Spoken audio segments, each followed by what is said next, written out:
बिस्मिल्लाहिर्रहमानिर्रहीम। अच्छा जनाब, हमारा टॉपिक है टेस्टिंग ऑफ हाइपोथेसिस। ऑलरेडी हम इसके बारे में थोड़ा सा डिस्कस कर चुके हैं कि टेस्टिंग ऑफ हाइपोथेसिस एक ऐसा प्रोसीजर है जो कि हमें इस काबिल बना देता है कि हम पॉपुलेशन के अननोन पैरामीटर के बारे में कोई हाइपोथेसिस हो, कोई अजम्पशंस हो, हम उसको टेस्ट कर सकें सैंपल के बेसिस पर कि वो सही है या गलत है। तो इस प्रोसेस को कहा जाता है testing of hypothesis.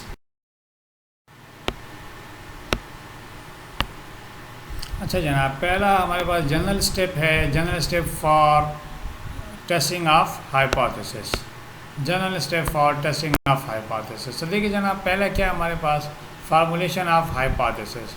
Formulation of hypothesis में हम पढ़ेंगे first we set the null and alternate hypothesis. तो ऑलरेडी हम डिस्कस कर चुके हैं कि नल अल्टरनेट हाइपोथेसिस क्या होता है। तो हम पहले स्टेप हमारा यही होगा टेस्टिंग प्रोसीजर में कि हम नल और अल्टरनेट हाइपोथेसिस को पहले सेट करेंगे। तो नल अल्टरनेट हाइपोथेसिस को पहले सेट करेंगे। कैसे होगा?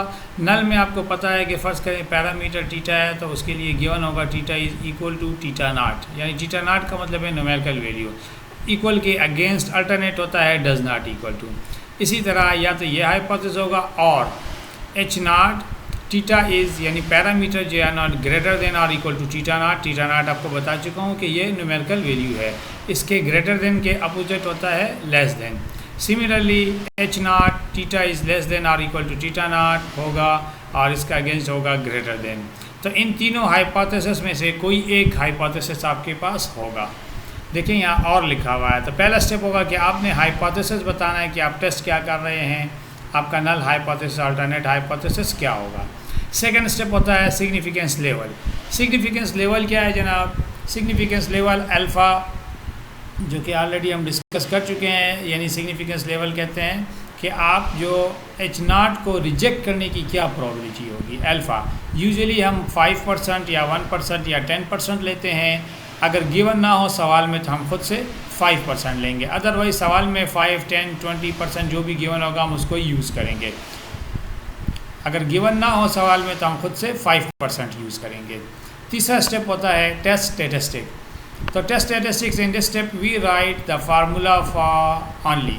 इस स्टेप में हम सिर्फ फार्मूला लिखते हैं, यानी टेस्ट स्टैटिस्टिक्स ऐसा फार्मूला जो सैम्पल पे अप्लाई होगा आपके प्रोसीजर को टेस्ट करने के लिए, तो वो फार्मूला हम यहाँ पे लिखेंगे। फॉर एग्जांपल जैसे यहाँ Z का फार्मूला दिया गया है, T का फार्मूला दिया गया है, F का फार्मूला दिया गया है। सर डिफरेंट स्टेटिस्टिक्स हमारे पास होंगे तो हम जो सिचुएशन के मुताबिक, क्वेश्चन के मुताबिक हम डिफरेंट फार्मूला यूज़ करेंगे।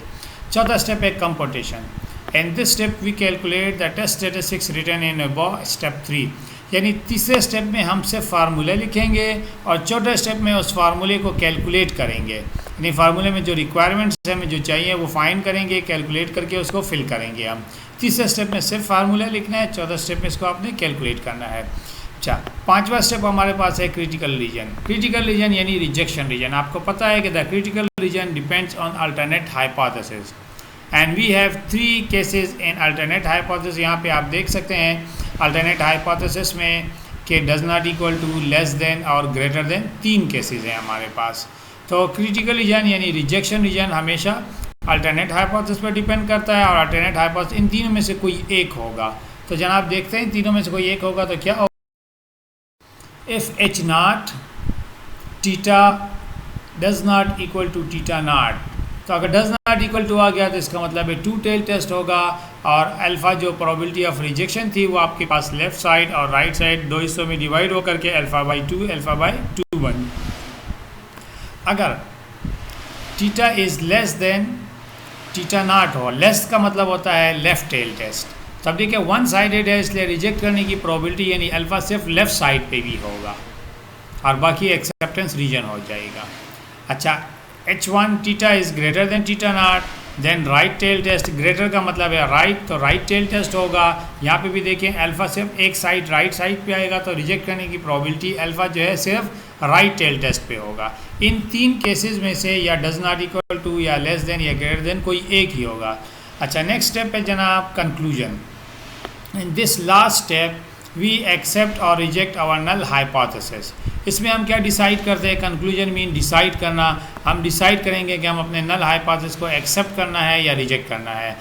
If calculated value in step 4 में जो हम लोगों ने टेस्ट स्टैटिस्टिक्स को कैलकुलेट किया था, lies on shaded or red areas of above graph, then we reject null hypothesis, otherwise we accept। यानी छठे स्टेप में जो हम लोगों ने वो किया था, कैलकुलेट किया था, तो उसको जो है हम लोगों ने यहाँ पे ग्राफ में देखना है कि ये ग्राफ जो होगा उसके शेडेड एरिया में आता है, यानी रेड एरिया में आता है या वाइट एरिया में आता है। वाइट में आएगा तो हम एक्सेप्ट करेंगे, अगर रेड में आएगा तो हम रिजेक्ट करेंगे। इसको डिटेल से आप क्वेश्चन में ही समझ सकेंगे।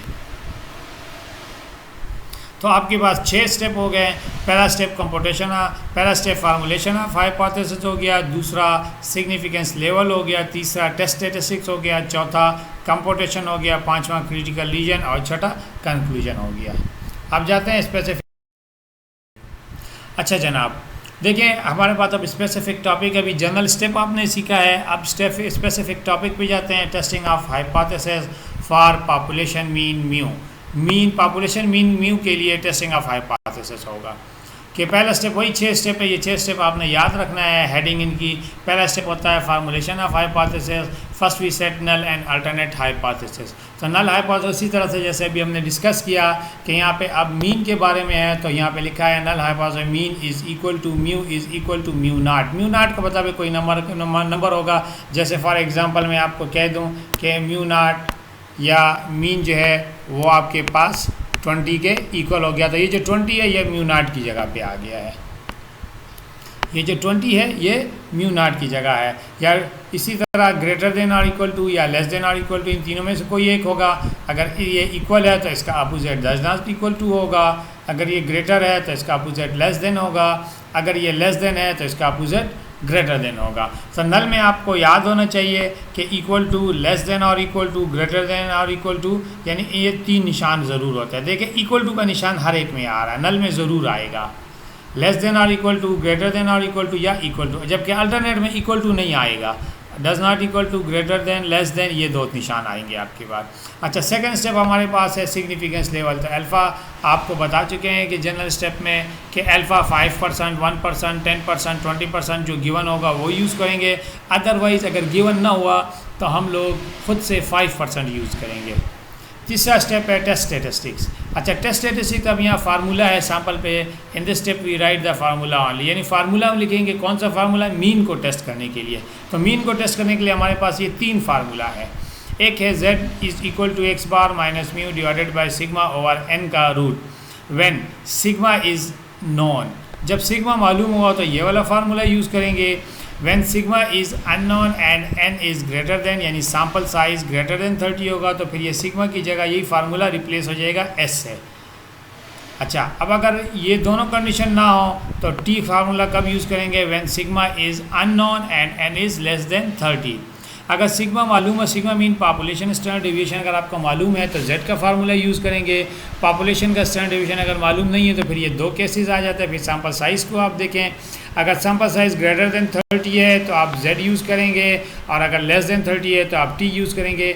ये तीनों फार्मूला है हमारे पास किसको टेस्ट करने के लिए? पॉपुलेशन मीन म्यू को टेस्ट करने के लिए। चौथा स्टेप है कंप्यूटेशन। कंप्यूटेशन में हम क्या करते हैं जनाब कि ये जो तीसरे स्टेप में जो फार्मूला लिखते हैं सिर्फ, और चौथे स्टेप में इसी को हम कैलकुलेट करते हैं, यानी इन X bar mu S N under root या इनकी जगह हम वैल्यूज़ पुट करेंगे चौथे स्टेप में, और इसको फिर हम सॉल्व करेंगे, हमारे पास कोई रिजल्ट आ जाएगा। अच्छा, नेक्स्ट देख ले जनाब, क्रिटिकल रीजन 5वां स्टेप है। 5वां स्टेप क्रिटिकल रीजन है। The critical region depends on alternate hypothesis and we have 3 cases in alternate hypothesis. अभी पीछे भी हम डिस्कस कर चुके हैं कि अल्टरनेट हाइपोथेसिस के 3 केसेस होते हैं, does not equal to, less than और ग्रेटर देन।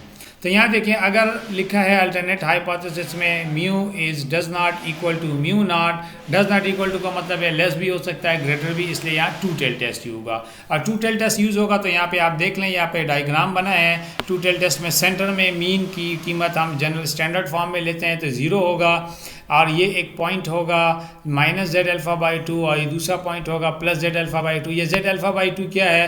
क्योंकि हम जेड स्टेटिस्टिक्स अगर यूज़ करेंगे तो जेड यूज़ करेंगे, और अगर टी स्टेटिस्टिक्स यूज़ करेंगे तो यहाँ पे टी अल्फ़ा बाई 2 यूज़ करेंगे।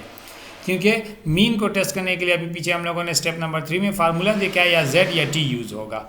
सो आप यहाँ पे z या t में से कोई एक यूज़ करेंगे। बहरहाल अच्छा, ये z की वैल्यू कहाँ से आएगी, ये हम टेबल से फाइंड करेंगे। जब न्यूमेरिकल क्वेश्चन करेंगे वहाँ आपको ये डिटेल से पता चल जाएगा कि ये न्यूमेरिकल वैल्यू -z α/2 हम कैसे फाइंड करेंगे। तो ये आपके पास ये जो डॉट बना है ब्लैक सा, ये क्रिटिकल पॉइंट इसको कहा जाता है कि इस पॉइंट पे या इससे लेफ़्ट साइड पे, इस पॉइंट पे या इससे ग्रेटर साइड पे आ जाए तो हम, यानी रेड साइड पे आ जाए तो हम उसको रिजेक्ट करेंगे नल को, और अगर वाइट एरिया में आता है तो हम एक्सेप्ट करेंगे।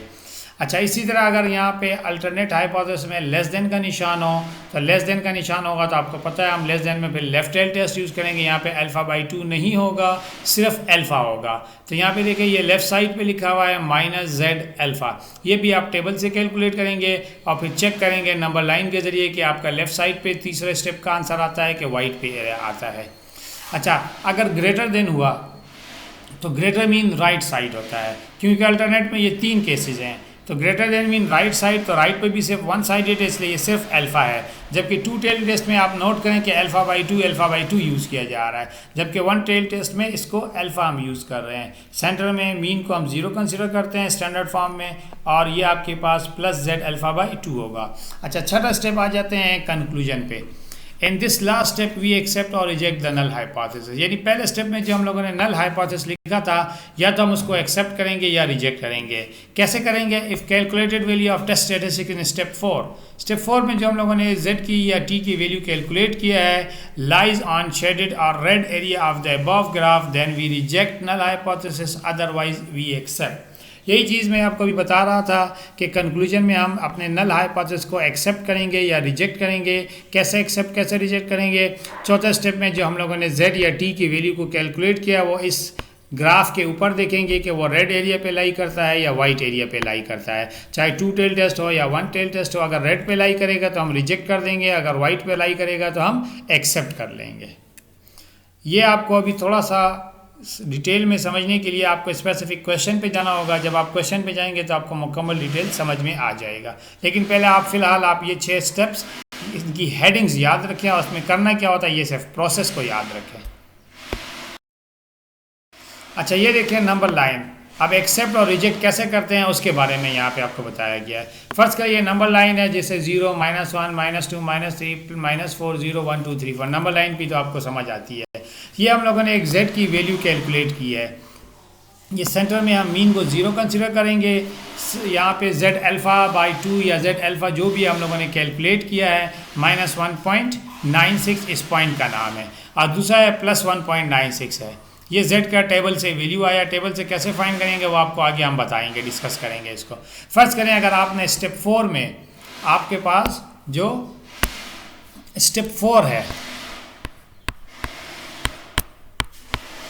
स्टेप 4 में जो कैलकुलेट किया है z, वो इनमें से कोई एक आंसर है। फॉर एग्जांपल अगर z का आंसर 1.5 है, तो आप देख सकते हैं 1.50 इधर है और इसका नाम है, इस पॉइंट का नाम है, ये जो रेड पॉइंट है इसका नाम है 1.96। तो जाहिर सी बात है 1.5 इन दोनों के दरमियान में ये वाइट एरिया में कहीं आ रहा है। तो वाइट एरिया में आ रहा है, इसलिए हम कहेंगे अपने नल हाइपोथेसिस को एक्सेप्ट करते हैं, इसलिए यहाँ लिखा हुआ नल हाइपोथेसिस एक्सेप्ट हो गया।